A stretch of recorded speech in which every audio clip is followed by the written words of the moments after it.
silence the voice of dissident or protester, or allowing Tiananmen Square massacre 3 decades ago happen in Hong Kong again? My answer is never say never.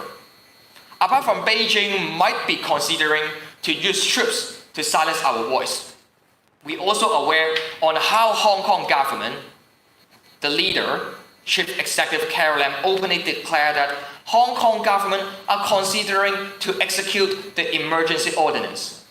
Emergency ordinance authorized the power for Hong Kong government to shut down the internet, cut the public transport, and cut the air traffic. It might be the way and the method for Hong Kong government to generate more and more chilling effect, and even appointed secret police, not only Hong Kong resident, but even armed police from mainland China can be authorized by Hong Kong government to be the secret police in Hong Kong police force. As the facilitator of this movement, I'm not the leader anymore, but I just hope to through my position to let the world to put a global spotlight on the strike of Hong Kong instead of my personal journey. I've been arrested 8 times, jailed for 3 times, but the number of days for me to spend in prison is just 120 days. Compared to activist Edward Leung being jailed for 6 years, the price I pay is just a small piece of cake. That's why I hope to let the world, especially the Chancellor of Germany, to aware that now is the time to add human rights cause in the trade negotiation between European Union and China. We should let the world to know that human rights should not be override by business interests and trade deal. Human rights must be focused.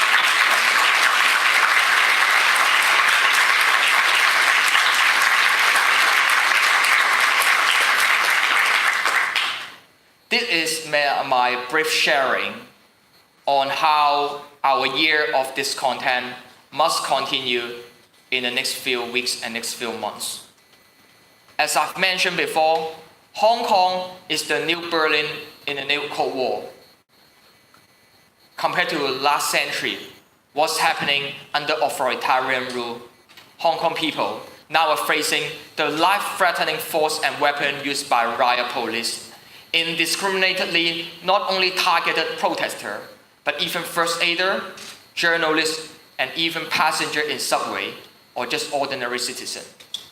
In such crackdown of human rights and political crisis generated by President Xi Jinping and Carrie Lam, I hope the world could stand with Hong Kong.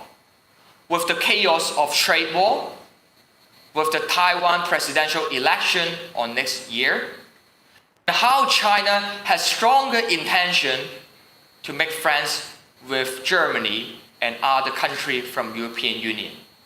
We're strongly aware that it's time for politicians and civil society in Germany, they should stand with Hong Kong people, fight for democracy. We know now is the uphill battle, now is the difficult time for us, but with the solidarity and unity of Hong Kong people and people around the world to stand with Hong Kong, I hope we can let people stand in the front line. We could let kids join the protest and know that Hong Kong people never walk alone. Thank you.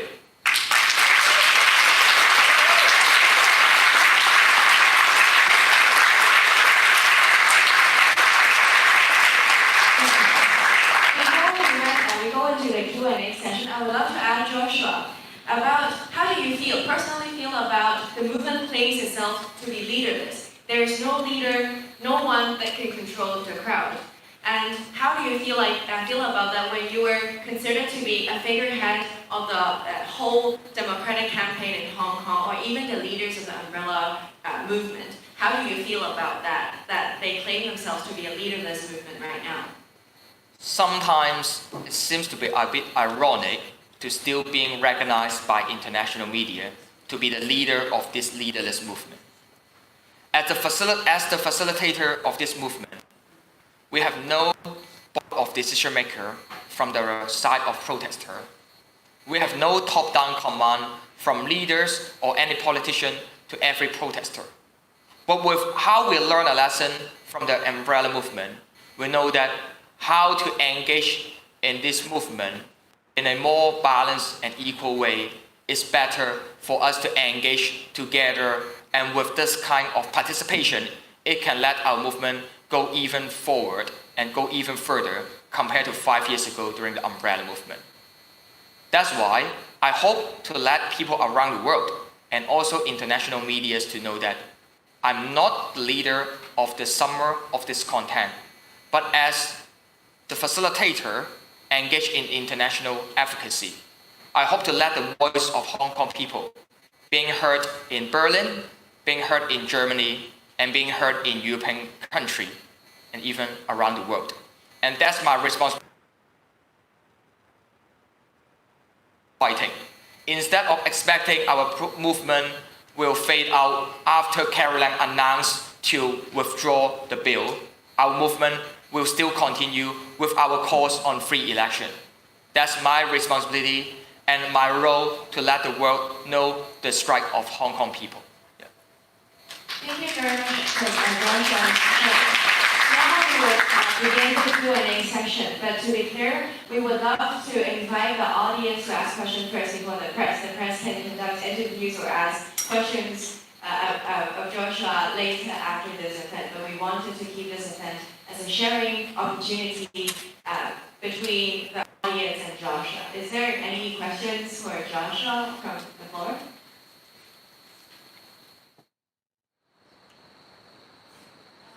Can you please state your name first? I'm Nassim from Afghanistan. I see that many people around the world supporting the movement in Hong Kong, even groups who are fighting against Chinese authority operations, the border area of China, like Vietnamese, Tibetan, Kazakhstan, Kyrgyzstan, Northern India. Is there actually a solidarity, communication, and exchange to all that protesting different communities around or inside China? Thank you.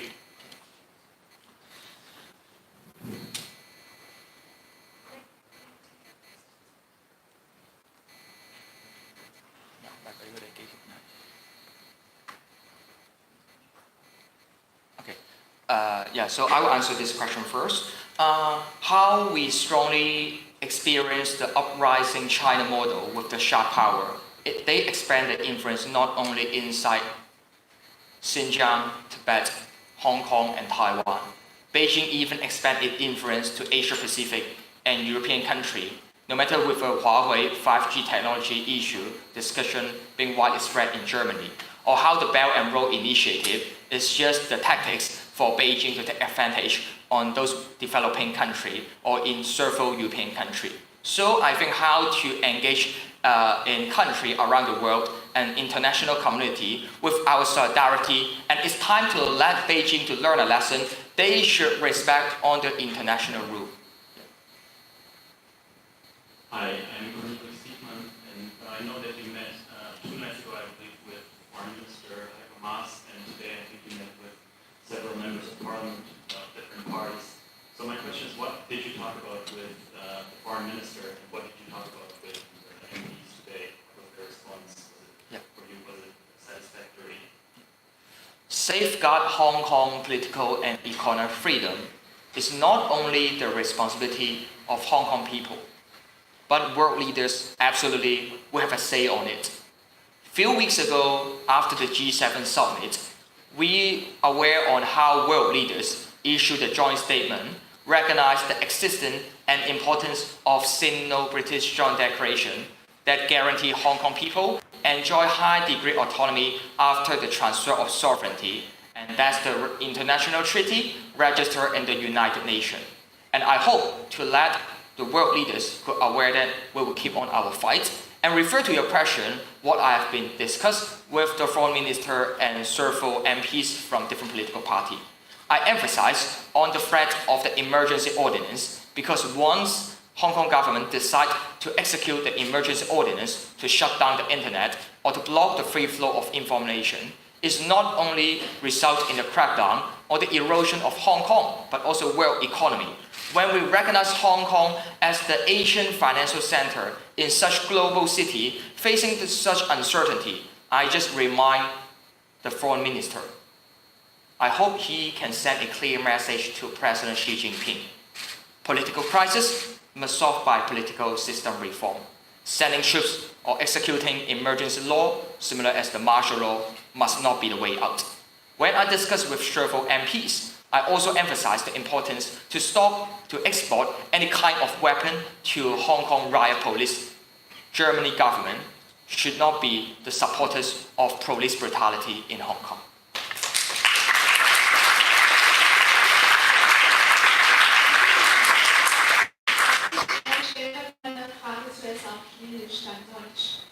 黄先生好，就是有很多媒体说，他们说香港人就是在追求民主的、自由的，后面还有一个很重要的原因就是经济原因，特别就是年轻人，因为房价太高了，他们买不起房，而且现在工资又比较低，所以我想就是请问你的意见是什么？还有就是你认为四大家族，就是香港最富有的四大家族，他们是不是应该向社会多让一些利？乐视减少一些垄断，还有就是昨天李嘉诚先生说，他说我们的社会应该对年轻人宽容，年轻的示威者，可是呢，年轻的示威者也应该就是多理解政府的难处。请问您怎么看？Part of the reason for young generation took to the street. I'll first translate the question first. The lady's question is whether Joshua considers the economic burden that youngsters have in Hong Kong because it's very hard for us to afford houses, real estates in Hong Kong. It's part of the reason why we fight for democracy. And another question is that she asked Joshua about does he believe that the four biggest tycoons in Hong Kong should play a role in all these movements? And the last question is whether Joshua thinks that youngsters should be more understanding towards the government. Yes, Joshua, please. Part of the reason for young generation took to the street absolutely related to lack of upward mobility and how the uneven income distribution just trigger more and more discontent to the government. But in this movement, I think it's more related to how Hong Kong people hope to determine our own destiny, hope to determine our own way of living. In this movement, we have more than 2 million people took to the street. Just remember, Hong Kong might be the global city with the lowest birth rate. So we have cross-generation support.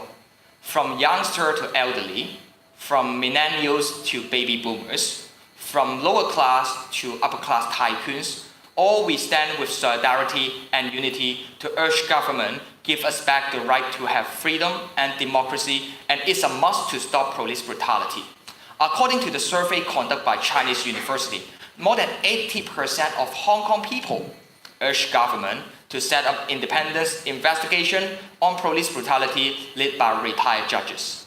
In Hong Kong, in the past few decades or even since last century till now, never we will have such political demand or request to the government get the majority consensus of more than 80% supporting rate. So which means that now it's not only young generation stand on the front line, and that's our assumption and memory recall 5 years ago during the umbrella movement. From 200,000 people to 2 million people joined our strike, which just show that no matter youngster and elderly, all we stand as one with our determination to fight for a better future.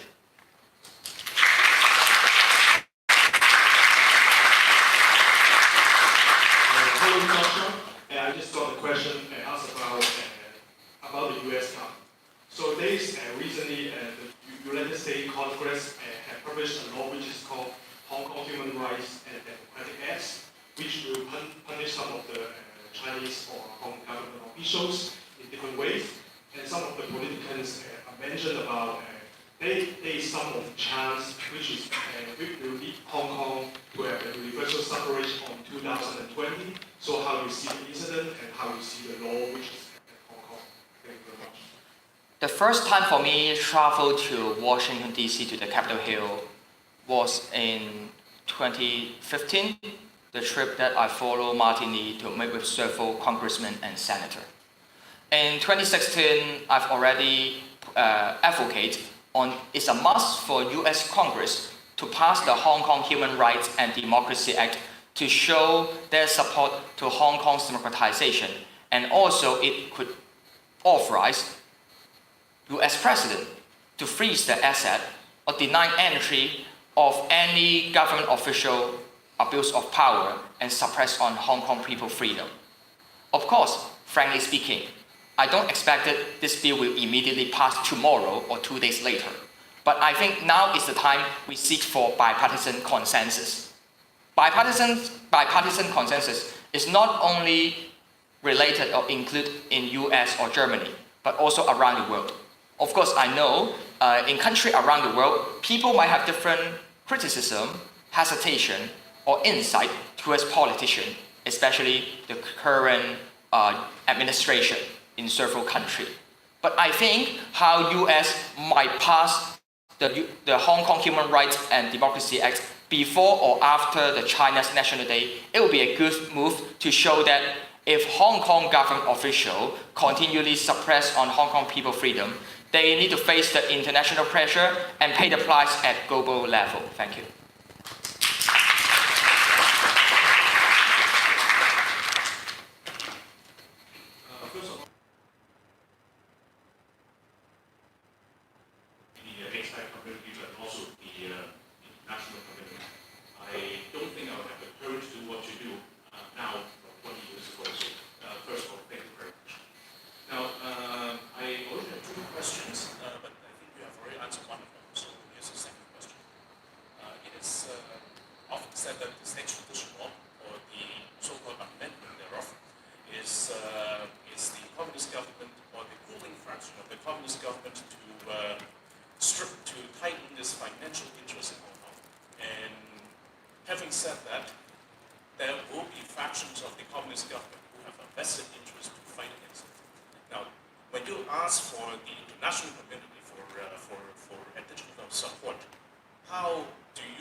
I think compared to 5 years ago, business community stand on the government side against the umbrella movement.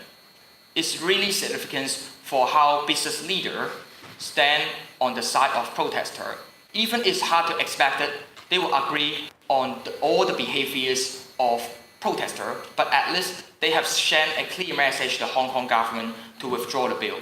And I think refer to your question or certain discussion, I strongly aware that how economic freedom or certain question is the critical point that people really show their concern on. So in the future, how to not only seeking support from the frontline young generation, but also having expats and also business community could aware that free election and democracy is not only beneficial for us, but also is important to safeguard Hong Kong unique status being recognized as the global city. I think that's the context, and I hope I can answer your question, or if there's any, yeah. I think that would be a complicated question. Yeah. But I guess this is something that we can talk about. Yeah, of course, yeah, thank you.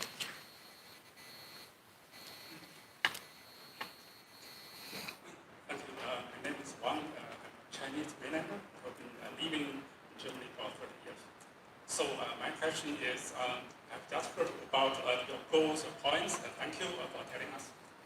I get every information from the German press and social media nationally, so I'm very confused about your political goals.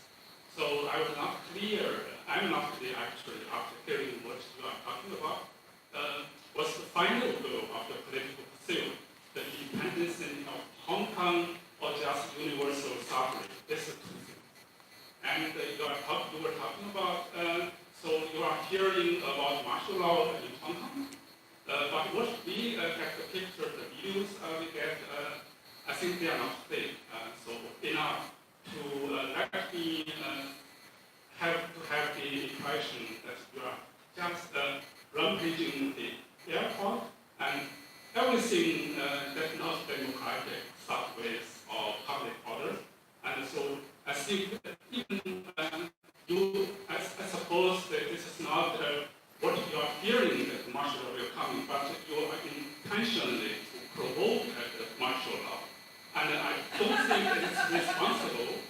I don't think it's responsible for the young people. I know from my own experience, in 1989, I was in the square, I was a student. So I know that this is not quite responsible just to provoke the violence. For me, so I need some explanation. So just democracy is good, but democracy is also democratic culture means something of compromise. I don't see any compromise in your movement. Yeah, can you ask your question more specifically? Because I know you want to share your point of view, but now it's the Q&A section, and I really hope to answer your question. I don't think it's time just discussing.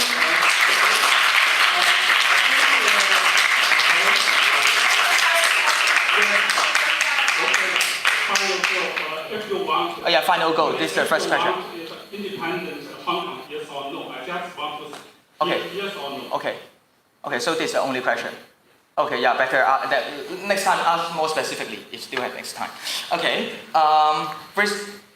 For the summer of this content, since the early of June, we have 5 major demands. We urge government completely withdraw the bill, stop political arrest and prosecution, not to define our protests as riots, set up investigation commission on police brutality, and the final goal is to have free election.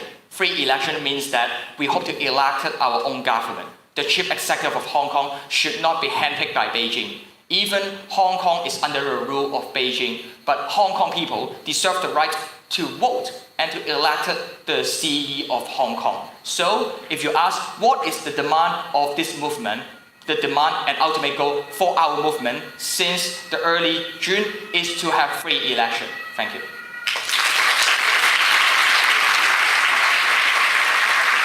Well, my name is Mo.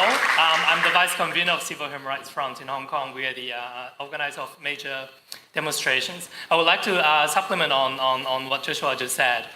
Now, this audience, you've mentioned the martial law. I would like to share some experiences in Hong Kong.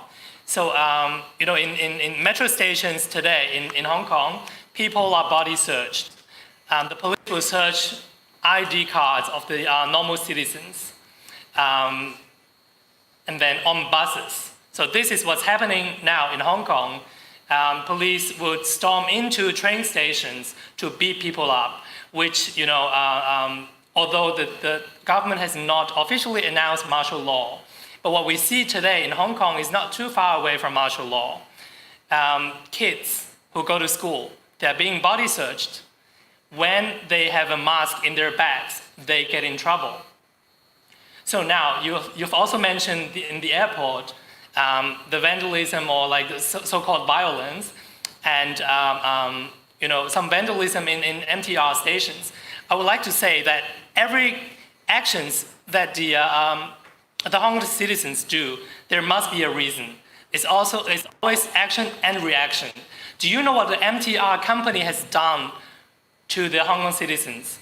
When mafias try to attack citizens, passengers, the MTR company force passengers out so that they can leave, so that they would leave the passengers invulnerable to the triads with weapons. And then on 31st of August, they even kept the passengers inside the train. And then meanwhile, they were waiting for the police. Over 200 riot police and special tactic teams storm into the station, attacked citizens indiscriminately. So this is what happened with MTR company. And as normal citizen, what will you do as a revenge? I mean, Hong Kong people are very peaceful. They try not to hurt anyone. And the only thing they can do is to protest inside the MTR station. So this is what we do while people are beaten until their bones are broken. They don't beat the police back. They only go into the MTR station and protest there. So when you call the young protesters as violent, I would like you to reconsider your statement and please compare the degree of violence by the police and the youngsters. I would say 99% or even above this is from the state.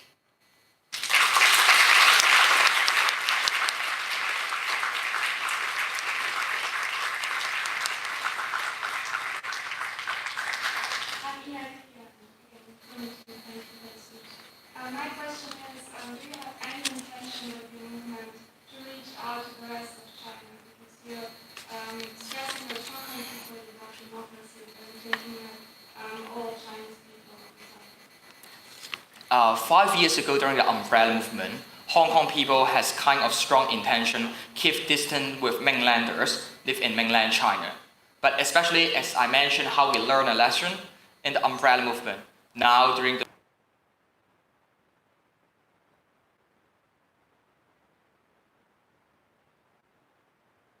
campaign with Mandarin and Simplified Chinese and hope to target it and to seek for the support for people who live in mainland China.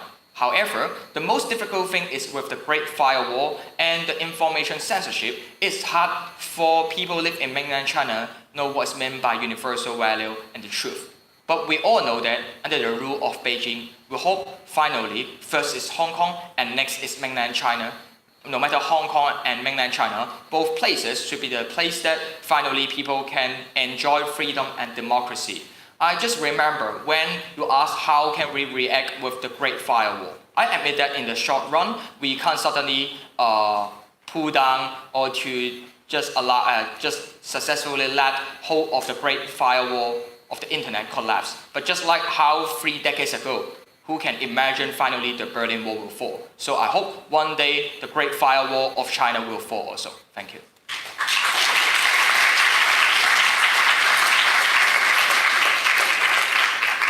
Hi Joshua, I have 2 questions. The first one is if people in Berlin want to get involved and actually help and show the solidarity, what is it we can actually do, not only in Berlin but also in entire Germany? And my second question is, what do you think, how will the protests in Hong Kong have an effect on Taiwan, especially regarding the upcoming presidential elections? Thank you, and thank you for what you're doing. Thank you. In Hong Kong, in Hong Kong or Taiwan, in the past we might say that today Hong Kong, tomorrow Taiwan, which related to the interference of Beijing authorities. But instead of having such kind of negative prediction, I hope to be more positive and more optimistic. Today Taiwan, tomorrow Hong Kong. I really hope Hong Kong one day can be the place similar as Taiwan that allow people live in their places to enjoy freedom and democracy. And for the upcoming Taiwan presidential election, I think Beijing made a strong mistake and huge mistake to propose to implement one country, 2 system in Taiwan on early of this year. Because with such proposal mentioned by Beijing, it's just trigger more people in Taiwan just pay attention to what's going on in Hong Kong. With the worst model of implementation of one country, 2 system in Hong Kong, I don't believe Taiwanese people will have any trust on one country, 2 system. Taiwan people can still make the choice to accept or reject one country, 2 system. But few decades ago, during the closed-door negotiation of the Sino-British Joint Declaration, Hong Kong people even don't have a say on it. And that's why we have to continue our fight and determine our own destiny.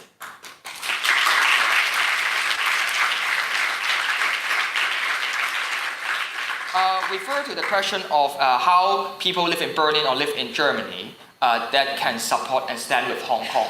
I think how to put more pressure and advocacy and to urge MPs of your district to support Hong Kong is really important.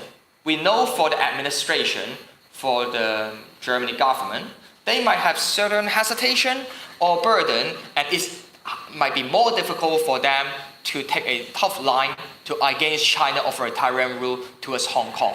But I hope in the parliament they will have more and more politicians. They can support Hong Kong people that stand in the front line to against the crackdown of human rights. And apart from some of my sharing, I think Mo, who in the previous day worked in the Germany consulate of Hong Kong, can also share some of the insight. Yeah. Right. Today I'm wearing this T-shirt. It's 1/2,000,001. It means we're all one of the 2,000,001 people who took to the street on the 16th of June. Now you ask how people in Germany can help in Hong Kong. Imagine 2 million of people taking to the street in Berlin or any part in Germany to tell Frau Merkel, stand up for Hong Kong. What do you think she will react? I think if she doesn't, then maybe 4 million. Then the federal government will surely respond to the demands. And it is because you have democracy. If 2 million people take to the street, the government doesn't listen. 4 million, they will listen. And this is exactly what we're fighting for, democracy. Use your power, people, stand up, tell the government, please help Hong Kong.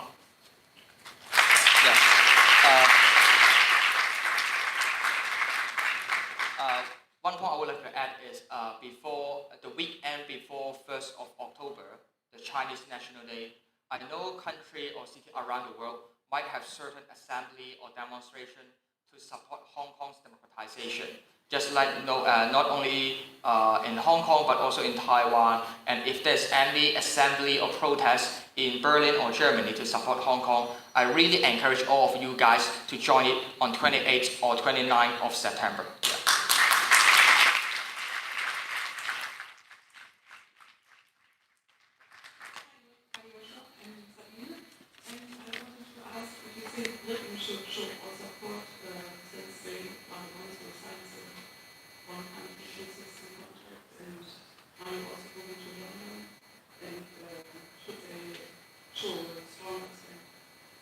So you mean what's my opinion on the one country, two system? No. Pretend. Okay. Okay. Yeah, the Hong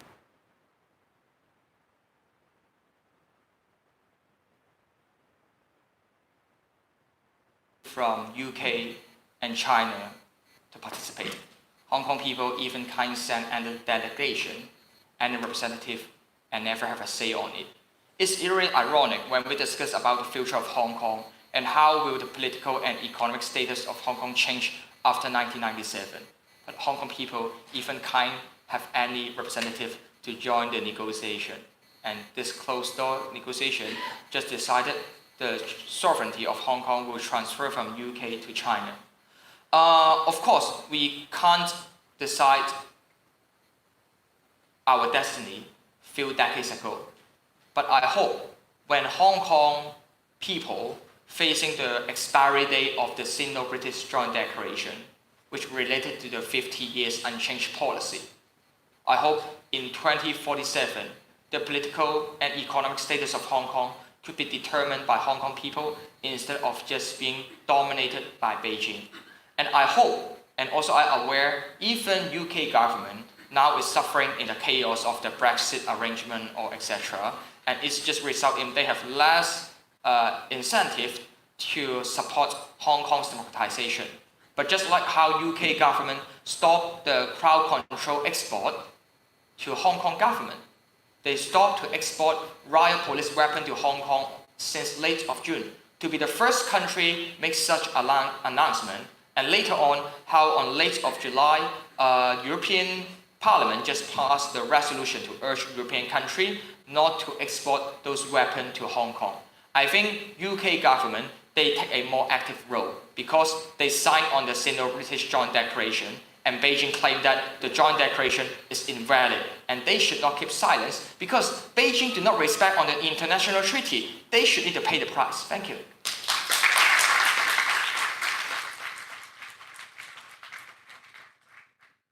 I'm a former leader of the women's, the environmental and the peace movement, and I admire the form you have been leading together, women and men, old and young, students and trade unionists, Christians and Buddhists, and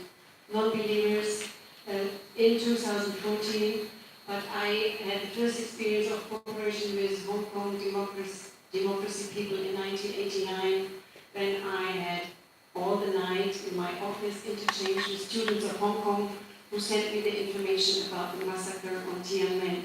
So I have a big respect and big adoration, and as we are here at the Hong Kong University, one theoretical question, maybe there is a Chinese and Hong Kong spirit and tradition of non-violence too. Many people speak of Gandhi, they know about Gandhi, but I have the impression, even with the Tiananmen people, how they worked, how they have had the songs. They had the song "We Shall Overcome" from Martin Luther King in '89. And when I saw you with the umbrellas, I had the impression there's a specific philosophical and personal and ethical non-violent tradition in these movements. And my second question is relating to her. I try to organize solidarity here, it's rather hard, but I know how many people are traveling to China. They all want to see modern China.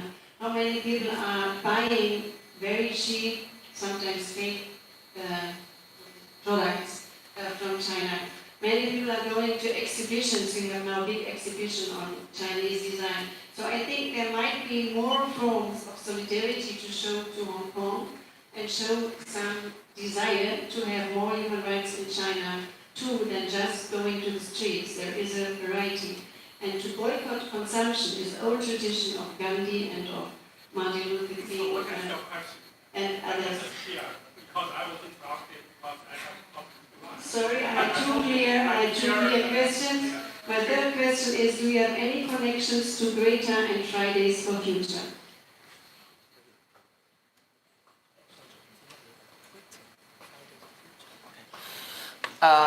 So we strongly hope to show the solidarity of Hong Kong movement and to put in touch with different campaigns, no matter Friday for Future or how we strongly aware on those strike and protests against the climate change.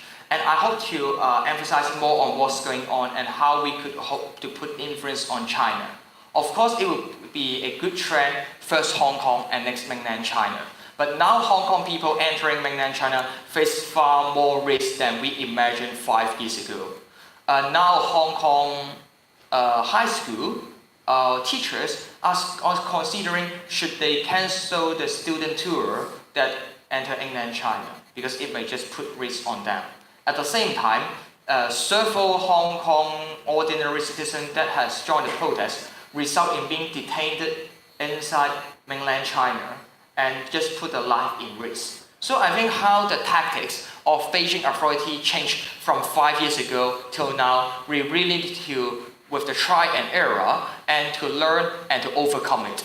And I just hope people could realize that now the dynamics is totally different with 5 years ago.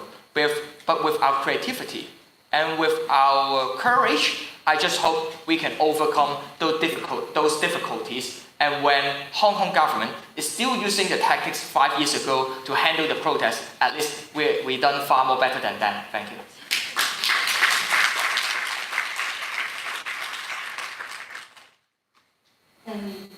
Joshua, thank you so much for being here. My name is Domingo and I'm from Germany. I wanted to add, some questions were already answered, but for example, I was worried. Donald Trump just had a meeting in North Korea about nuclear affairs, and so the German politician Margaret Krause just said that we have to do everything to support you because you defend our values and democracy. So also in some reports were said that Heiko Maas knows also that peace politics and peace talks are actually undercover warfare. So what do you think might be then the interest of Western imperialist interference in Hong Kong's fight against China, especially as a global international trade area, and how to prevent being used by these dominant outside powers?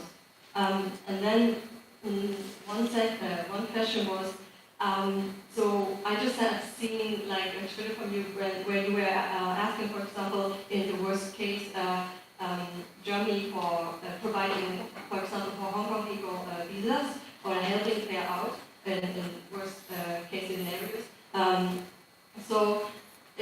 on human rights.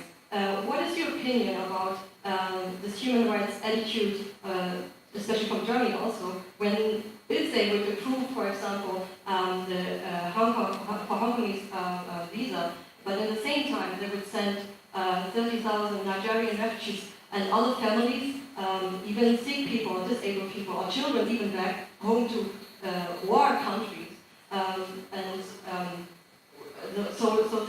it's like actually also not really legal justification there, and many violations to human rights here too, with this mass deportation. So what is your opinion about that? Sorry, so many questions. Okay, I try to answer. First, I refer to the current student and working visa scheme for Hong Kong people. I think if Hong Kong government decide to execute, to use the emergency ordinance similar as martial law, or how they continue the crackdown of protests with life-threatening force of riot police, it's the time for Germany government to review the current mechanism, and they should take care more on the needs of Hong Kongers suffer in such political crisis. And refer to my opinion on Western influence, or someone might define it as kind of foreign interference. From my point of view, Hong Kong is a global city. Not only Beijing have a say on it. When Beijing has certain possibility send troops or tanks to Hong Kong, when it's not only threatening Hong Kong people, but also generated the chilling effect to the world economy. Of course, world leaders and citizens around the world, they deserve the right to have a say on it. So instead of worrying to having Western influence, I would say that in South Korea, you will see no influence from Western country. And also you will see none of the certain impact of civil society around the world. But just because we recognize Hong Kong as the global city, so no matter you come from which country or with several background, you can also provide your insights and comment on what's going on for Hong Kong, or how to let Hong Kong be a better place to let people to enjoy their own way of living. And that's my stand and respond to those rumors of Western influence. Oh, by the way, one point I would like to add. Pro-Beijing and government newspaper blame that I was trained by US Marine and one of the CIA agent. But just look at my body size. Do you imagine or believe I trained by US Marine? Yeah.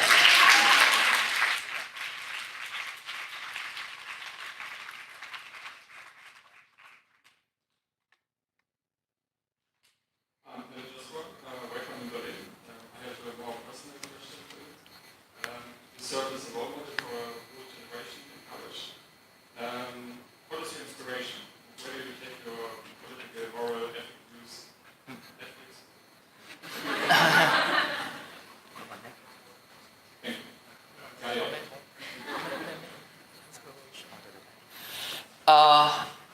I start my journey to engage in street activism since the age of 15. I guess people might be really curious why a high school kid will start the journey at the age of 15. It's because in 2011, Hong Kong and Beijing government announced to introduce the patriotic education school curriculum in primary school and high school. You guys might wonder, it's not surprising to have patriotic education around the world. But this kind of school curriculum in Hong Kong is not only encouraging people love the country, but even loyal to the regime of one-party dictatorship. And in 2011, which is 8 years ago, I wonder, instead of expecting politicians or activists might be already graduated from school for a few decades already, why don't high school students just organize demonstration and protest by themselves? And that's my starting point. Finally, with more than 100,000 people surrounded the government headquarters, in 2012, on the first week of the school year, we forced Hong Kong government withdraw the brainwashing education school curriculum. And because of this starting point, it's just triggered me continue the journey. And I believe it might be the serious mistake made by Beijing and Hong Kong government. If they don't introduce this subject, I might not engage in street activism.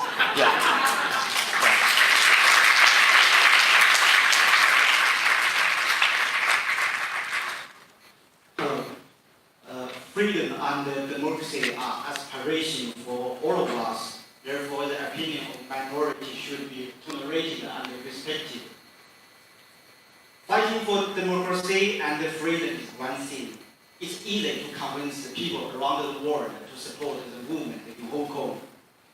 But if you are talking about the new Berlin or the new Cold War, you are actually talking about the geopolitics between the great powers. I'm not sure if you understand geopolitics.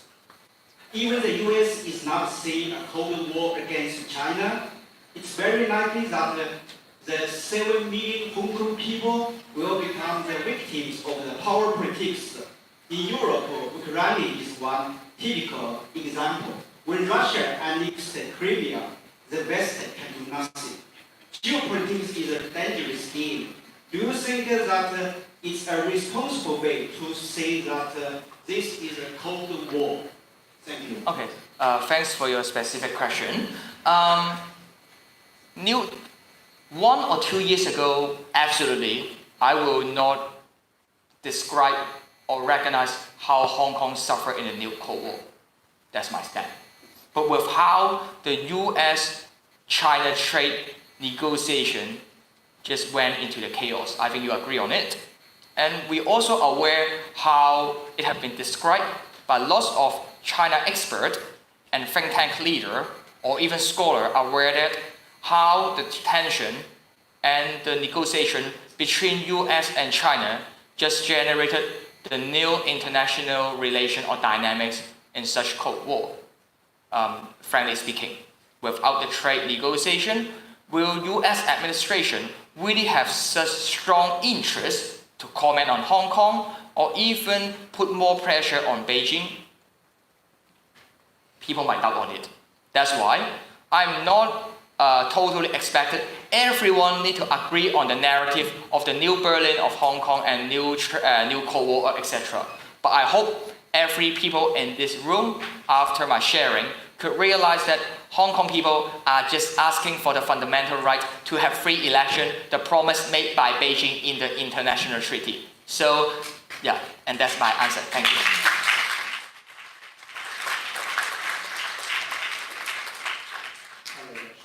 I'm from Australia. Firstly, I want to thank you for your visit, and I think what you're doing in Hong Kong is really important, not just for Hong Kong, but for the international community, whether we support democracy, human rights for the international community. My question is specifically about the people who are detained in Hong Kong. 3 years ago, I had a chance to meet with Edward Leung, who we all know is in prison for 6 years since. I wanted to ask if you know how he's doing. And also, we've seen some videos of the elderly man in the hospital who was tortured by police. And also recently, there's a detention center that some Democratic lawmakers are not able to visit, I think. So I just wanted to if you could tell us something about the detention conditions in Hong Kong, whether they're open and what's happening to the people who are inside. Last Saturday, I visited Edward in prison and have a brief chat with him. In prison, without access to digital device and internet, how keep distance for political prisoner out from the society. But at least he's still aware of what's going on the Hong Kong protests. And for the situation of the detention cell, I was arrested last Sunday when I tried to take the flight to depart Hong Kong. I would say that if for Hong Kong riot police, when they need to handle arrested person with political background or certain popularity, just like me, they will be more careful. But for ordinary citizen, no matter high school girl or the primary school kid at the age of 12. We heard about they have been tortured by police inside the police station, inside the detention cell without CCTV. Also, sexual harassment and far more radical force have been used by police to beaten them, and even they can't left the police station or left the hospital to attend the court hearing. So I think how the police brutality is already become the reason for people continue take to the street and join the strike. And I hope people could aware that police brutality is far from our imagination and far from the standard 5 years ago. Compared to 89 tear gas fire 5 years ago is already the big news in Hong Kong, but now, they fire tear gas every week. More than 2,000 and even 3,000 tear gas might be fired already. And I hope people around the world, especially in Australia, might strongly aware on the expansion of sharp power. Just like students in Australia hope to set up the Nannan Wall and the booth to support Hong Kong strike, but just result in mainland Chinese students study at Australia to beaten Hong Kong students. And I also, before I went to prison on mid of May, I watched Secret City, produced by Australia in Netflix. And I think how they are not only time. I still have time to watch Netflix sometimes. And how the influence of China is not only in its territories, but even expand to the Asian Pacific and European countries. I think it's just justified why world leaders and people around the world should pay attention and stand with Hong Kong people. Thank you.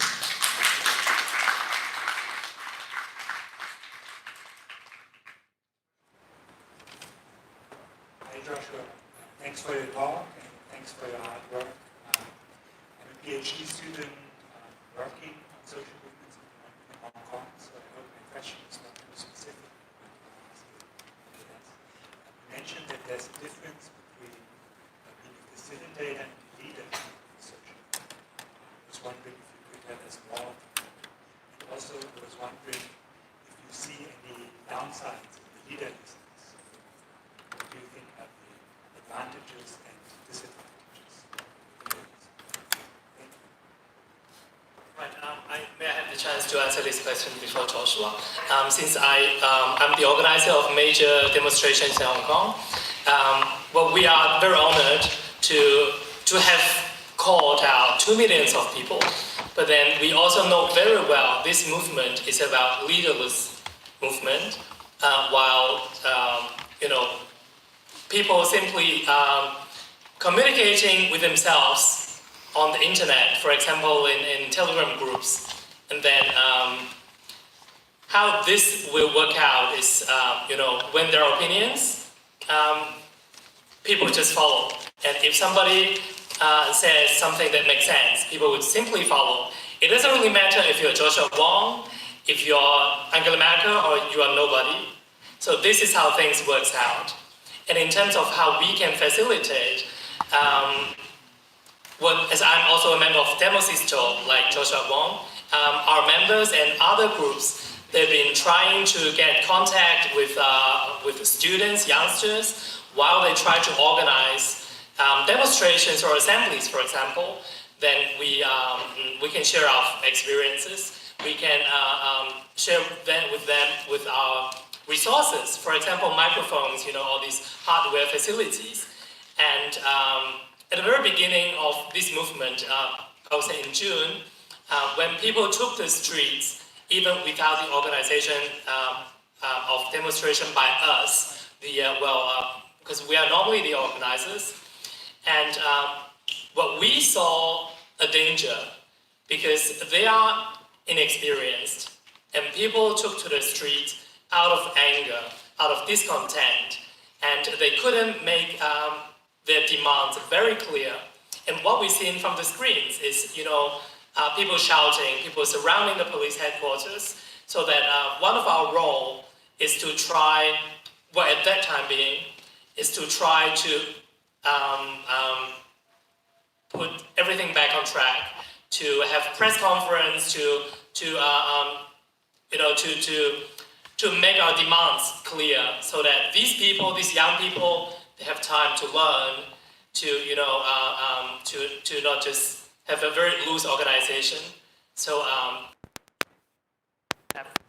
we have helped them, and hopefully in the future, they won't be needing us anymore, because in Hong Kong, we have democracy. Everyone's voices needs to be heard, and everyone can organize anything. Okay.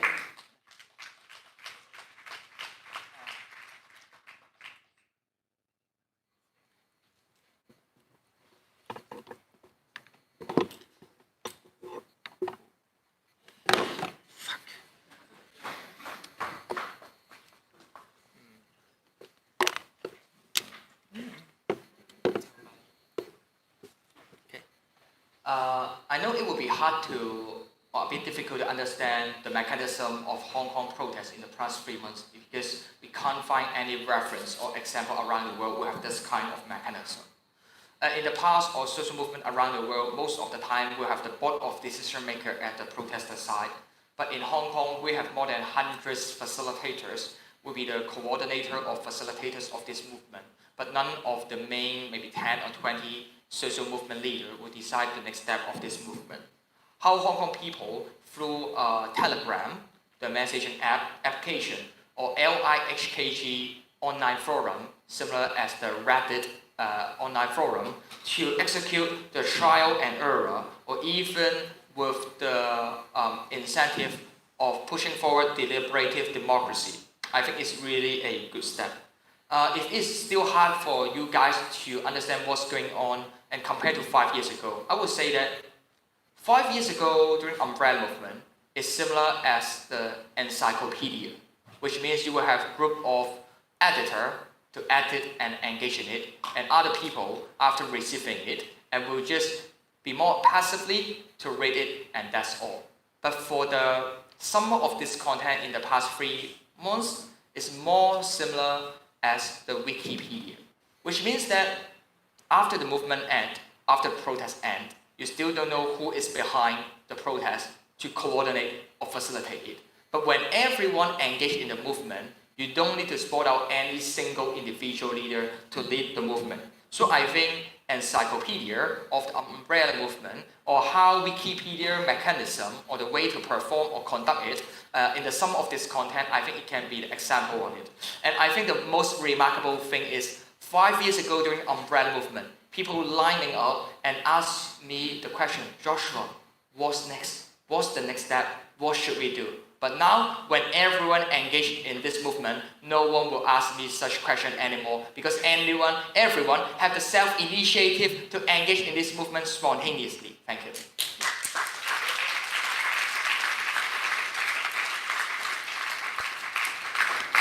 Hi, Joshua. Thanks for being here. My question is related to how does information spreads whenever you have leaderless movement. And I'm also thinking about cases in which it's been demonstrated that it's relatively easy to manipulate public opinion through, let's say, fake news, for example. And I was wondering how you think this can be dealt with, so that, for example, dangerous information that's maybe counter to what your goals are is spread and it's counterproductive.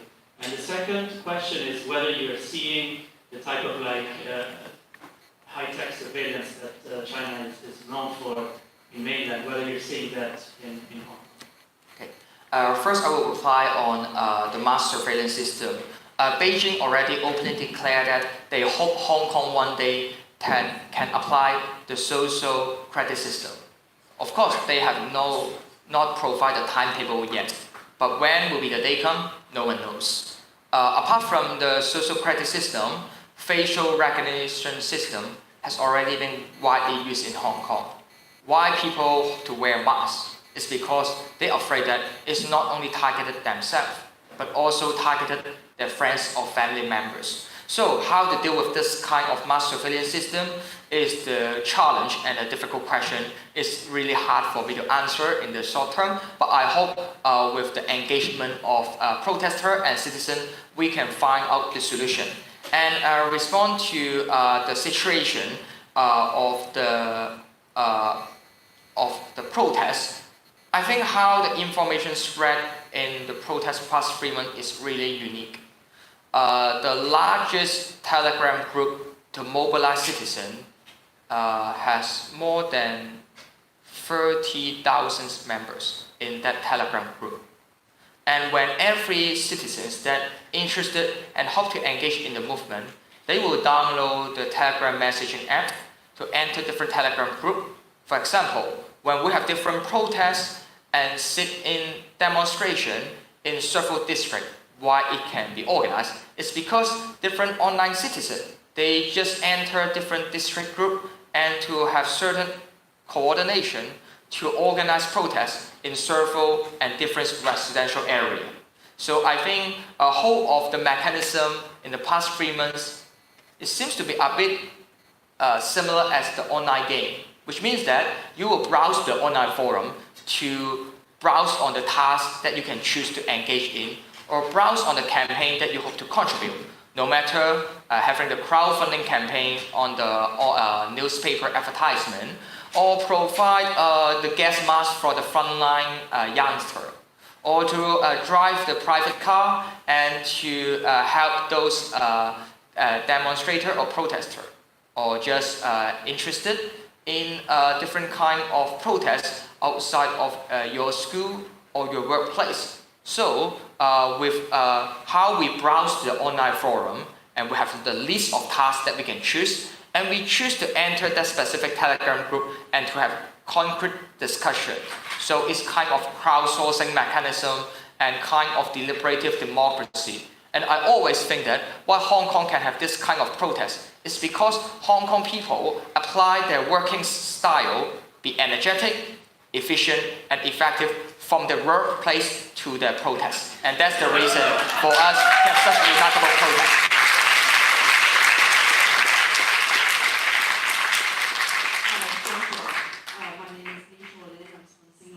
So watching for the past 3 months from thousands of kilometers away, one is constantly amazed by how creative and really touched by the solidarity of the Hong Kong people. But one is also constantly shocked by the level of violence that's inflicted on innocent citizens, on people who are unarmed. But because the protest movement is so creative, you must have started to do a reverse propaganda, reverse conversion of some of your police people, because they are ultimately Hong Kong men. And from what I have read, the people, the black masked and heavily armored police are from a militarized regime under a strongman government. I just want to know whether the protest movement has infiltrated your own police force to convert them to your side of the game. It's a good question, and I really have to share on it. The chairman of Demosisto, the parents of chairman of Demosisto, in fact, is police. Yeah, and we have heard about the tension between the families, but I think it's the first time for family members of police have organized assembly last month to urge Hong Kong government to be accountable and responsible for the political crisis. Yeah, and last Sunday, when I was arrested by police and detained inside the police station, those police just asked me, Joshua, what's going on? And they even asked me why we, which means police, need to take to the street every weekend. It's really exhausting and tired. And that's what they told me. Of course, I think in their heart, they may enjoy to beating people, use tear gas or rubber bullets. They might be really enjoy it on June or July or in August, but I think till September, they finally find some of the ironic situation is where is President Xi and where is Carrie Lam? The whole dynamics is how Hong Kong government and Beijing just stay behind of riot police. When riot police stand on the front line, hope to stop the protest, government official just stay in the meeting room with air condition and do nothing, and refuse to solve the political crisis by political system reform. So I think how family members of police has the idea to organize assembly and put pressure of the chief of police force is really remarkable. And how some of the police resign and even already declare they will run for office on the upcoming district council election to support democracy. It's always show that how even inside Hong Kong police force, there has much more conflict. And we have solidarity, but they don't. Yeah, thank you.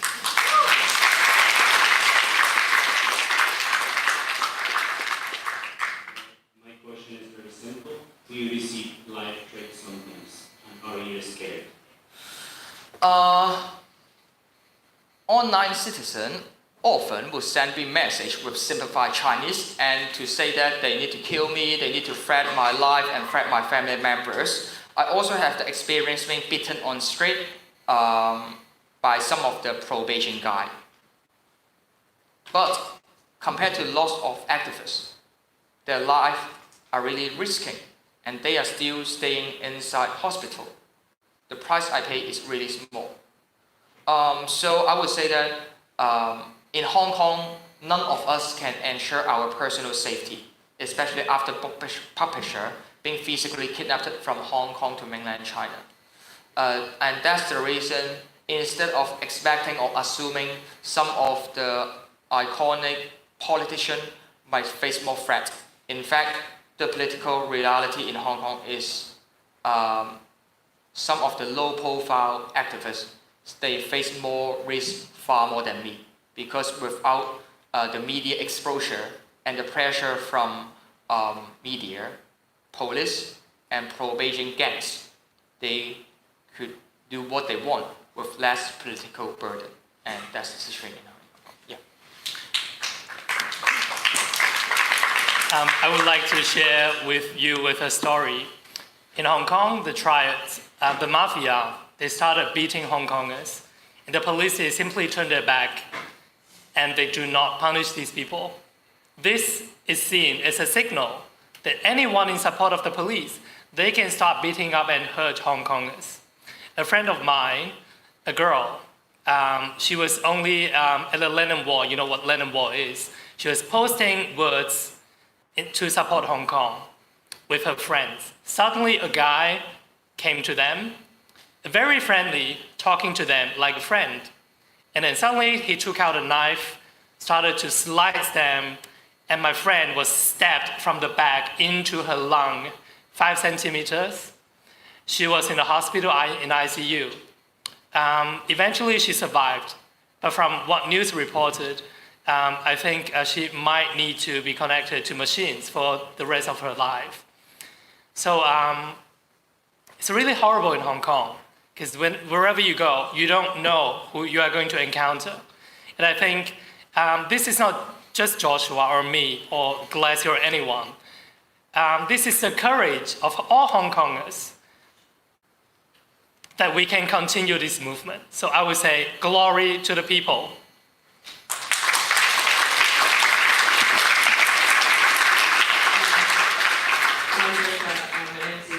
I moved from Hong Kong 2 years ago to Berlin, and it's very sad that I can't be in Hong Kong on the streets now, but I guess my question is about, so glory to people you just said. Who are the people? Like, the protest is about democracy, about majority, but I wonder if the minorities also have a say in this movement. For example, that domestic helpers, we all know that they live in a subhuman condition in Hong Kong. It has been an issue for a long time that has been ignored by the society. And we also saw that at the beginning of this movement that the pro-establishment parties have manipulated certain protests to basically protest against the minorities living in Shantou. So my question is, do you think it has been a consideration, if we talk about human rights, that these minorities in Hong Kong or refugees seeking asylum in Hong Kong, should their demands be considered apart from the 5 minutes? Okay. Refer to your question. I remember last month when I joined the rally, even the labor union of domestic helper joined the strike because they are aware that how democracy and freedom is beneficial for them to have a more stable workplace and also a better country or city for them to work in. What is meant by solidarity campaign, from my point of view, apart from expecting domestic helper or ethnic minority to support democratization in Hong Kong when domestic helper needs help, or how ethnic minority is suffer in the abuse of power and the inequality, it's also our responsibility as Hong Kongers or as Chinese to support them.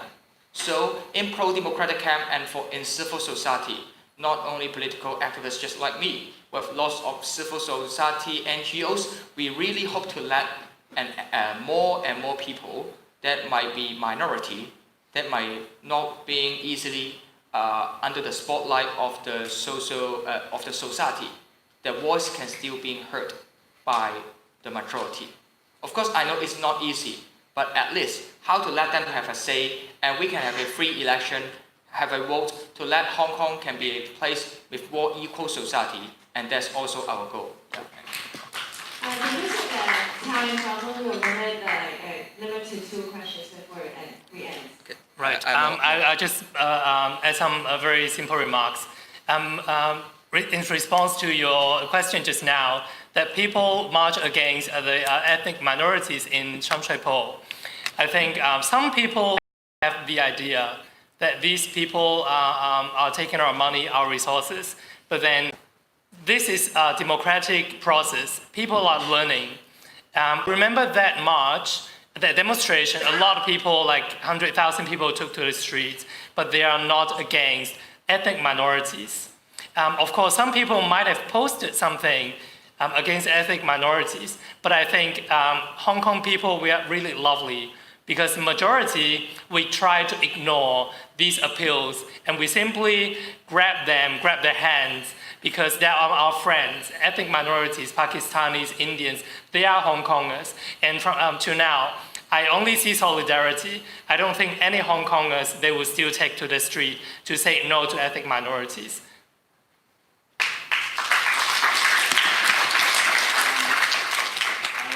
If you happen to know if there are any young people in mainland China that support your cause, or is there no communication whatsoever?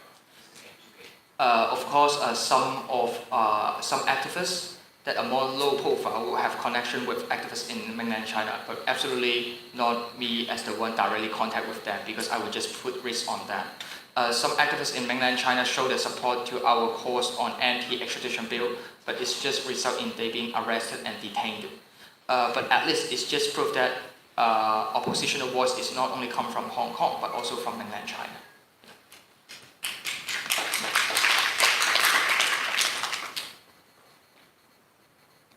One final question before we end.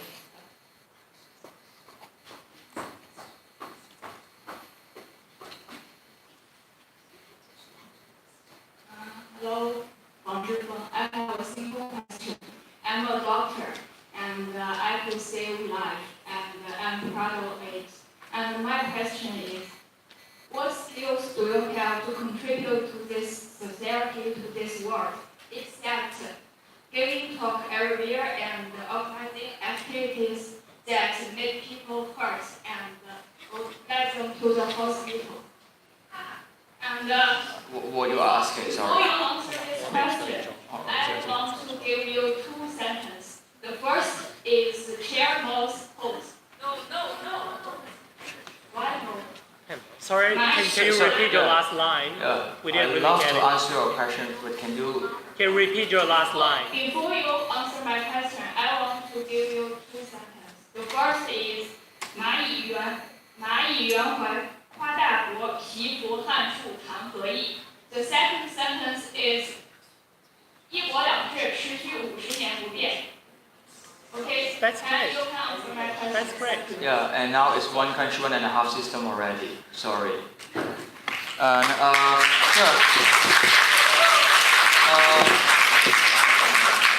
My Mandarin is not really good because I was blacklisted.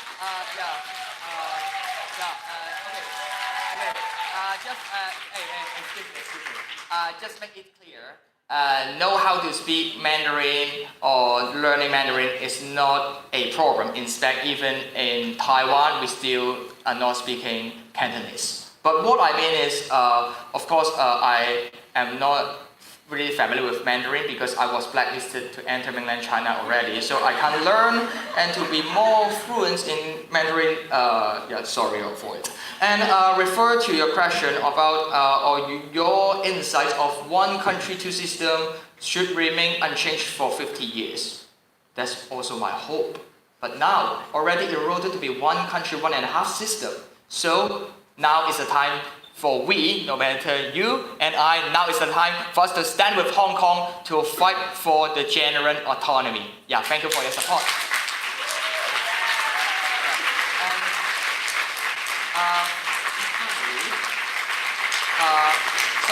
After answering this interesting question, I hope to say that thank you for the coordination and the help from Germany, Stand with Hong Kong, the NGOs that help us a lot.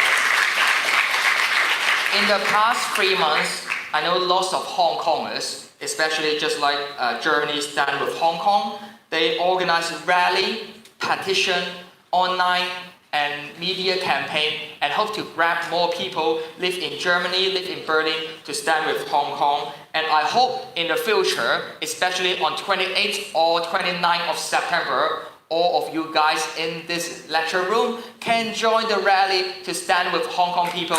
We never walk alone. Thank you. I'm sorry, I really don't want to take this time, but as you said, you're a medical doctor. I would like to remind you that in Hong Kong, the injured people, protesters or just citizens, they don't dare to go to hospitals because police will hunt them down. They will go to hospital and arrest any people hurt in specific areas. And some medical personnel, maybe like yourself, might even call the police to arrest the protesters. What we are doing is to fight for freedom. And there are so many doctors working underground for these people who don't dare to go to hospitals. And these doctors in Hong Kong, they're overloaded. They're calling for help. So you as a medical doctor, maybe first thing that you can learn is to determine what is right and what is wrong. Because beating people up is incorrect. Second thing is, you might learn from your fellow doctors and to help people instead of criticizing freedom. Thank you.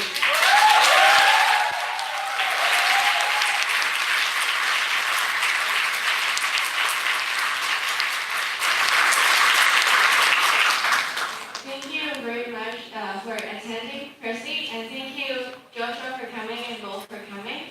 And we would love to acknowledge once more our organizer, Germany Stands with Hong Kong. Thank you for their contribution for the past 3 months in petitions, organizing rallies, and in many other ways pushing for attention in Germany for Hong Kong situation. And they are facing pressure from various kinds of authorities, so please show our support to them. And later, there will, in the 9th of June, there were assemblies gathered in Berlin in support of Hong Kong civil movement. And we have a humble wish that there will be some other events coming up. So if you're interested in supporting them in Hong Kong, you can take a look at the leaflet or come to the counter to register for the newsletter that they have got they provide for every one of you. And I would love to ask for all of your support towards Hong Kong. And there will be, for sure, demonstration and assemblies in Berlin before